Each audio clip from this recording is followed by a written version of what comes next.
This is a video lesson on fluoroscopy. So why is patient dose higher in fluoroscopy than radiographic exams? Well, that's because there's a beam on time. And in fact, the occupational dose is higher in fluoroscopy than regular radiographic procedures as well. The fluoroscope was invented by Edison in 1896. It was originally more like a shoebox, and its purpose is to perform dynamic studies. In conventional fluoroscopy, the person would look directly into a fluorescent screen comprised of zinc cadmium sulfide, and where the X-rays were changed to light, and they were looking at the light coming from the fluorescent screen. So it had a zinc cadmium sulfide screen. The radiologist stared directly into the screen. It was a very dim image, and they had to do what was called dark adaptation, and the exposure was very high. Dark adaptations where goggles were worn for 10 to 15 minutes prior to the procedure allowed dilation of the iris and stimulation of scotopic, which is night vision. It allowed the use of the rods versus the cones. Image-intensified fluoroscopy was developed in 1948. It's still used today. It involved a fluoroscopic X-ray tube that's beneath the table. It involved an image intensifier tube, which is above the patient, and an image detection devices. So in this case, we have the image intensifier, and we have an image distributor, which is usually fiber optics, a TV or video camera, a cable, and then a TV monitor.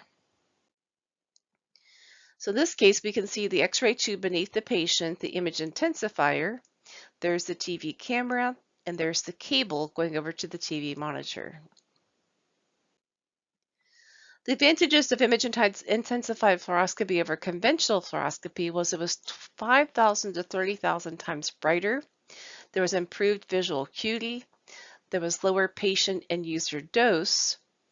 We had a TV monitor versus having to stare directly into a screen, and there's multiple recording devices.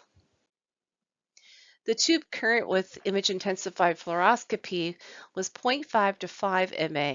Most commonly was 1 to 3 MA, and I say was because this is non-digital. MA range for spot films was 200, 300, or 400 MA. The kilovoltage was 65 to 120 kVp, and it just depended upon the exam. The exposure time is where the exposure cannot begin until the carriage is returned to a full beam intercept position. We do have longer exposure times for trying to save dose as much as possible. Many radiology departments maintain records of total fluoroscopic time acquired by each patient as a legal precaution and for patient advisement.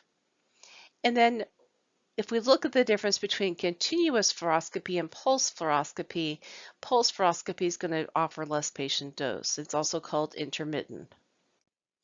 The image intensifier tube's electronic device is going to receive the remnant beam. It's going to convert it to light and increase that light intensity. So we have one X-ray photon that starts off down here, and we end up with over 200,000 light photons at the end. We start off by using the input phosphor, which is cesium made up of cesium iodide, and it's going to convert X-rays to light. At the photocathode, which is our next layer, we're going to convert light to electrons, and we're going to have electrons go across the tube. We have electrostatic lenses, which are going to focus the electrons toward the output phosphor because it's so much smaller. We have the hollow anode, which is positively charged, that's going to attract the electrons. Then the electrons go through the fluorescent screen, which is called the output phosphor, and that's going to convert the electrons back to light. So we have light photons at the very end. So the glass envelope is made up of Pyrex glass. The input phosphor made up of cesium iodide converts X-rays to light. The photocathode converts light to electrons. The electrostatic lenses accelerate and focus the electrons to the anode, and they make the beam smaller because we have such a small output phosphor in comparison to the input. The electrons pass through the hollow anode to reach the output phosphor, and then the output phosphor converts electrons to light. We use cesium iodide in the input phosphor, like I mentioned, and that is those are comprised of linear filaments. 25 keV is maintained between the photocathode and the anode to accelerate the electrons to the anode. Brightness is described in tonal value, which is where light is being transmitted through the monitoring system, reaching the human eye. It can be adjusted for preference, however, it's usually adjusted so the darkest area in the monitor is black. Brightness is dependent upon the atomic structure, which is the body part, as well as the exposure factors, which are the KVP and the MA. So number one, the image from the larger input phosphor is condensed onto the smaller output phosphor. High voltage accelerates the electrons from the photocathode and their kinetic energy is increased. That's the 25 keV we just talked about. Then we have a formula with brightness gain equals minification gain times flux gain. The minification gain is where the image appears brighter. The flux gain is where the number of output light photons is divided by the number of input X-ray photons. And so the flux gain is accomplished by the electron to light conversion at the output screen, and it can increase due to a higher MA. So again, we have one light X-ray photon that becomes light, 1,000 light photons. Then we get 50 photoelectrons, and then we get 3,000 light photons, for example, at the output phosphor. The brightness gain, we're going to take input phosphor squared divided by output phosphor squared, and then multiply that times the flux gain. In this example, we have an input phosphor size of 17, so we'll take 17 squared divided by 2.5 squared, that equals 46, and then we'll multiply that times the flux gain of 120, and we get 5,548 for our brightness gain. Brightness is affected by MA, KVP, and then patient thickness and tissue density, which is the body part. The system used to maintain brightness is ABC, automatic brightness control. It varies the exposure factors to control brightness, also known as AERC, automatic exposure rate control, and ABS, automatic brightness stabilization. The brightness gain of most image intensifiers is 5,000 to 30,000, and it does decrease with tube age, about 10% per year. It's going to improve brightness. It's going to improve brightness, it's going to increase the minification gain, increase the flux gain, and more radiation at the input phosphor.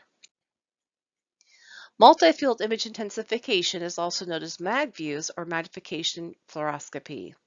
So we have two types of multi-field tubes. We have dual field, which is a 9, which is the regular mode, and the 6-inch, which is mag 1. Or we can have a triple field with the example of 10 inches, 7 inches, and then 5 inches. So we're going to change the voltage on the electrostatic focusing lenses, which decreases the amount of the input phosphor image sent to the output phosphor. And when switching from 9 inches to 6 inches, the voltage on the electrostatic focusing lenses is increased, and this causes the focal point to move closer to the input phosphor. So the purpose of the change in the focal point is to reduce the field of view and thereby magnify the image. So if we take a look at the first image, we're looking at the regular mode, the 9-inch mode. We're using the entire input phosphor. We're going over to about a 1-inch output phosphor, very small. And if I make up a flux gain of 200, we would have a brightness gain of 16,200. Again, having an output phosphor size of 1 inch, we're going to use less of our input phosphor. We're only going to use 6 inches, and our brightness gain decreases to 7,200. So from our regular mode, we're going to have a higher brightness gain than we do with our mag views. Now, the benefit is going to increase the visibility of the part, so we can magnify it is obviously the reason why we want it. So disadvantages of mag mode is that we have less brightness. We do decrease brightness down to 7,200 in our example. And why does that increase patient dose is because our automatic brightness control, otherwise known as AERC, is going to kick in and bump up our MA or KVP, and likely it's going to be the MA.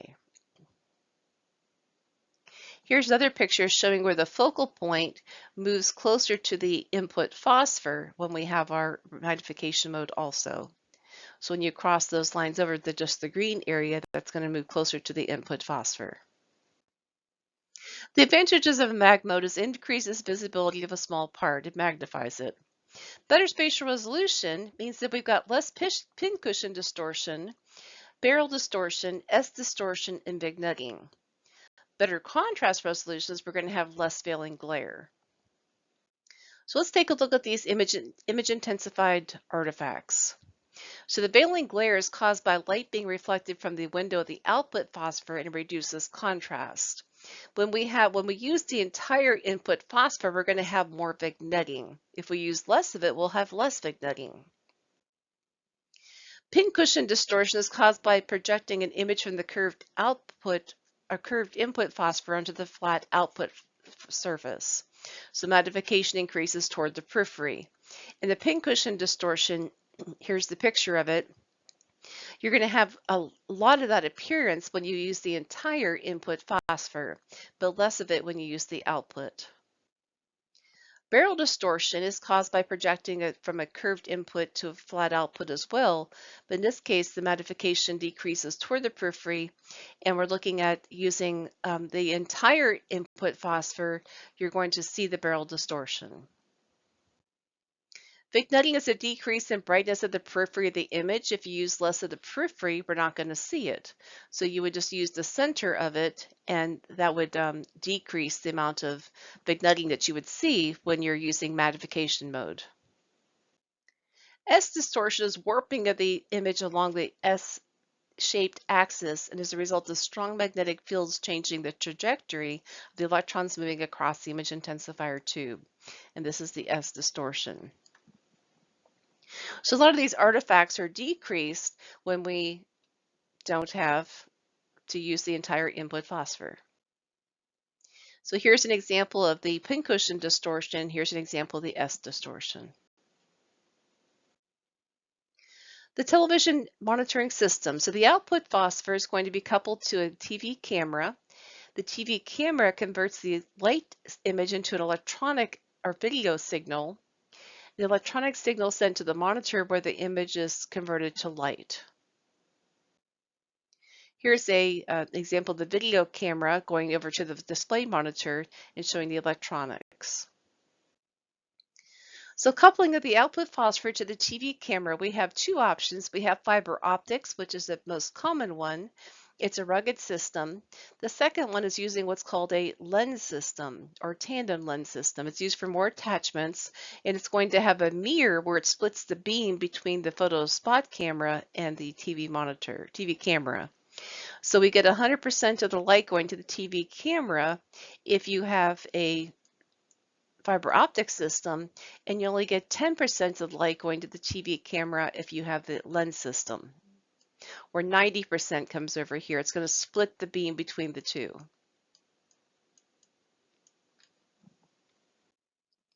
And here's another picture of it. Here's the fiber optics, and there's the lens system. Just another picture showing the same thing. Connection to the TV camera and the TV monitor is a cable. So this is the cable we're talking about here. The TV monitor, that's the display device, is going to convert electronic signal from the TV camera into an image. And the TV monitor is the weakest link and has the poorest resolution in the whole system. So in the process, we went from a image distributor, which would be more like your fiber optics, the video or TV camera, which is going to convert the light to electronic signal, or to go across a cable to the TV monitor where we're going to get light. So the phosphor changes the video signal to a light image in this monitor, where you're going to get a high resolution output screen. The flat screen monitors require regular calibration and QA testing. So types of monitors, we have the CRT monitor with cathode ray tube, and we've got the LCD with liquid crystal display with an LED backlight.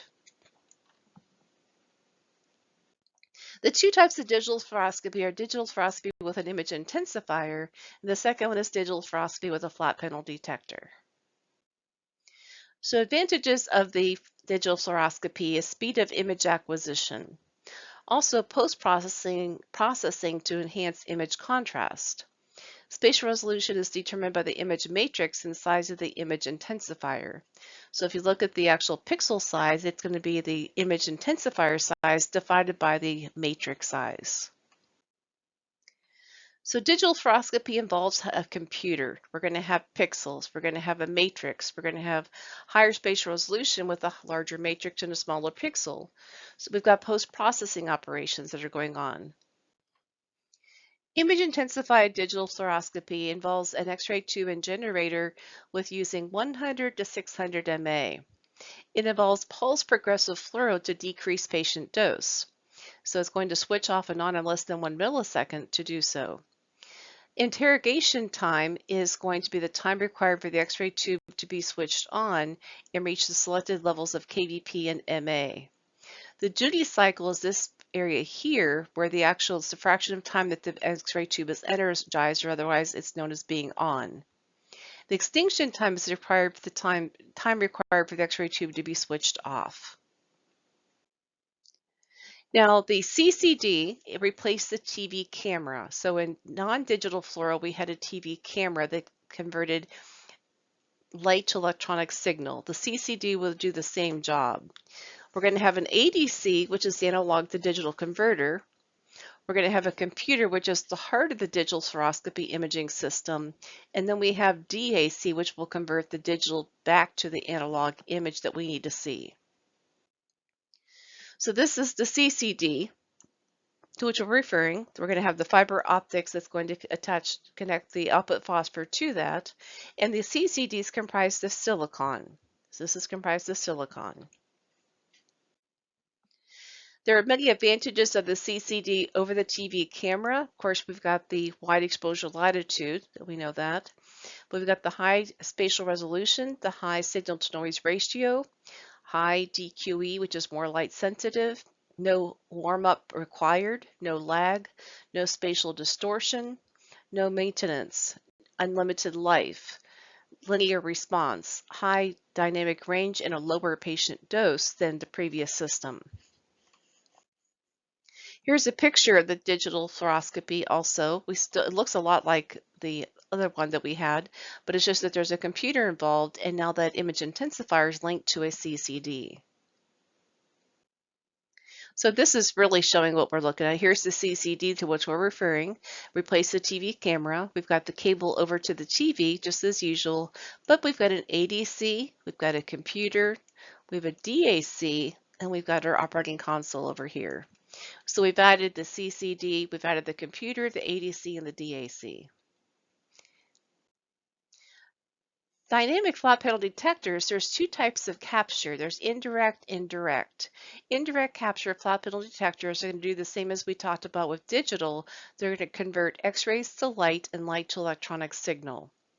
Where the direct capture is going to convert X-rays directly to the electronic signal. And this is the flat panel detector up here. So here's the flat panel detector where we don't have an image intensifier. We don't have a CCD or TV camera. We just have digital data going directly to the computer, and we're going to then go from the ADC to get there, of course. And we have a DAC to get back to the image.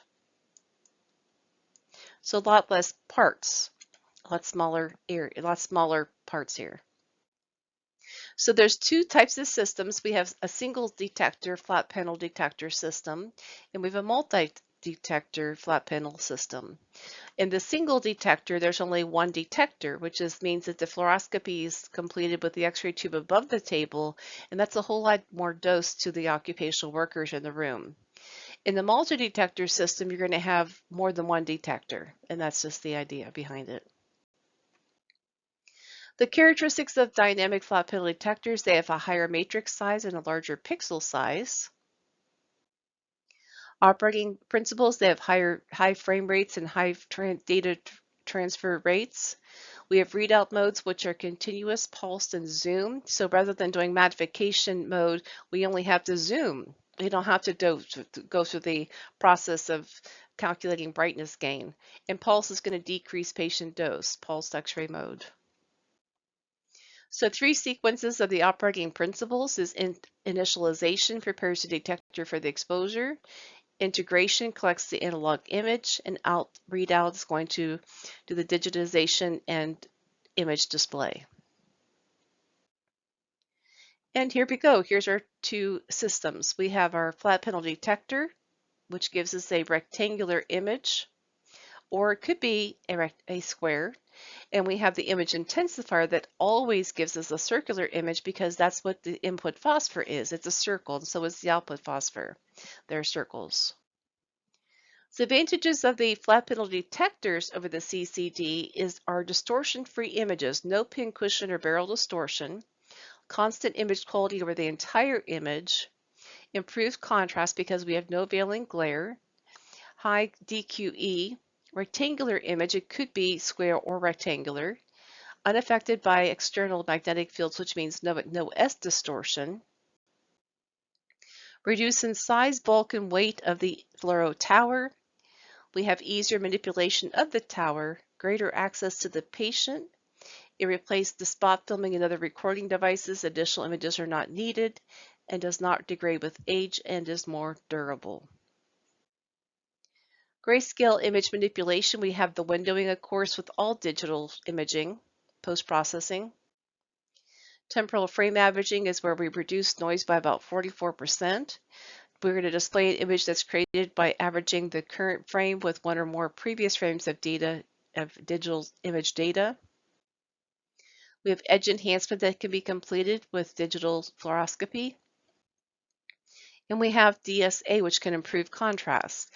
Temporal subtraction is where we subtract images in time. The pre-contrast image is obtained. The post-process image is digitally subtracted from the mask, and all anatomical structures are removed. So we've got the 3 images here where we're left with just the contrast. And again, left with just the contrast. Energy subtraction of images taken at different kVps. And so images are recorded based on the subtraction of energy slightly above or below the K absorption edge of the contrast material. Now this is just a review showing protection considerations, looking at the ISO exposure contours, and this is your image intensifier assembly that you're looking down from the top, and how much your dose is if you stand at the head or the foot of the table as compared to stepping back or standing to the side. And where the protective curtain is actually only 3 milligray per hour, which is much less. Fluoroscopic positioning previewing should never be used, and the reason why is because we should never use fluoroscopy to look for anatomy before taking a radiograph. The patient radiation dose in digital fluoroscopy is exactly half of that in conventional fluoroscopy. So the good news is that we can decrease dose with our current systems. This concludes our lesson on fluoroscopy.